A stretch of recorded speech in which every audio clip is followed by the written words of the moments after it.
Bharat Swabhiman party के प्रत्याशी के तौर पे मैं नरेंद्र सिंह मऊ सदर के सभी हिंदू मुसलमान भाइयों से गुजारिश करता हूँ।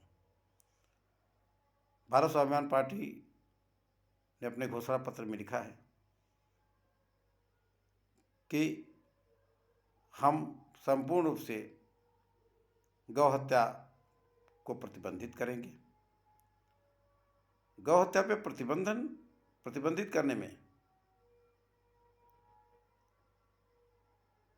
आप सभी लोग अपना मत दे करके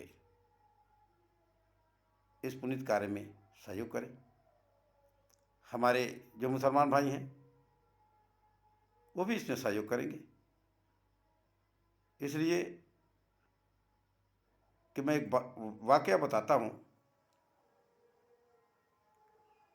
कि जब बाबर देश में आया था तो एक वसीयत लिखा था अपने बेटे के नाम हुमायूं को, और कहा था कि हिंदुस्तान में लोग गायों की बड़ी कदर करते हैं, बड़ी इज्जत करते हैं, और इनको कभी भी क्षति मत पहुंचाना।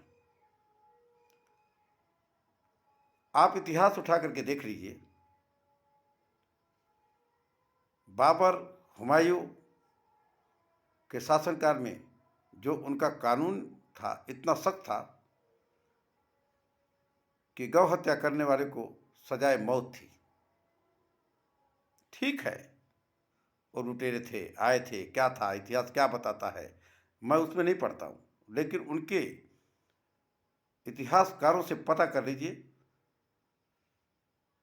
ये बात मैं ऑथेंटिक रूप में कह रहा हूँ, पूरी जिम्मेदारी के साथ कह रहा हूँ कि मुसलमान होते हुए भी उन्होंने गौ हत्या पे प्रतिबंध लगाया और सजाए मौत का ऐलान किया था। आज देश आज़ाद हो गया है, सभी हिंदू मुसलमान एक साथ मिलकर के रहते हैं। सदियां बीत गई, अब यहाँ पे यहीं के वासी हम लोग हो गए हैं। हम हिंदुस्तान के वासी हैं। इस सरजमी, इस मिट्टी से हमारी पैदाइश है।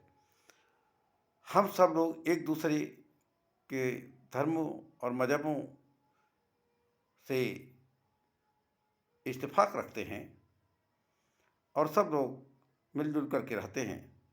तीज त्योहारों पर भी आपसी सौहार्दपूर्ण वातावरण रखते हैं। ऐसे माहौल को इन पेशेवर राजनीतिकों द्वारा जीर्ण और तोड़ने का हमेशा काम हुआ है, जबकि आज़ादी की लड़ाई हम सब लोग मिल करके किए थे। आज़ादी के बाद देश के अंदर पेशेवर राजनीतिकों द्वारा हिंदू मुसलमानों के दिलों को तोड़ा गया, इनके अंदर नफरत पैदा की गई, और वो नफरत इतनी बढ़ चुकी कि आज ओवैसी जैसे लोग भी यहाँ पे आकर के जो मर्जी आता वो बोलते हैं। ये हिंदुस्तान है, यहाँ पे जिसकी मर्जी में जो आए वो बोल दे। तो इसके लिए भी मैं कहूँगा कि एक ऐसा कानून हो देश के अंदर कि भारत की राष्ट्रीयता, अखंडता के साथ अगर कोई गद्दारी के साथ बात करता है तो उसको सख्त से सख्त सजा दिया जाए, और ऐसी सजा दिया जाए कि कभी वो पॉलिटिक्स करने के लायक न रह जाए। लेकिन नहीं, सारे लोग चट्टे के बट्टे एक हैं, और एक दूसरों की, एक हिंदू मुसलमान के ऊपर आपत्तिजनक बात करता है, एक मुसलमान लीडर एक हिंदुओं के ऊपर, हिंदू लीडरों के ऊपर आपत्तिजनक बात करता है। क्योंकि ये देश आज़ाद हो गया। क्या आज़ादी इसीलिए मिली थी? आज़ादी इसलिए मिली थी आपको कि आप हिंदू को गाली दो? आज़ादी इसलिए मिली थी कि आप मुसलमान को गाली दो? आज़ादी इसलिए मिली थी कि हिंदुओं के धर्म ग्रंथ को आप जो मर्जी में आए वो बोल दो? आवन बावन जैसे लोग, क्या आज़ादी इसलिए मिली थी कि मुसलमान मजहबों को या इस्लाम के बारे में आप जो मर्जी वो बोलो? आज़ादी इसलिए नहीं मिली थी। आज़ादी को हमने तार तार कर दिया है। अब ये काले अंग्रेजों से लड़ना पड़ेगा, और काले अंग्रेजों से लड़ने के लिए भारत स्वाभिमान पार्टी के लोग मैदान जंग में उतर चुके हैं। हम लड़ेंगे।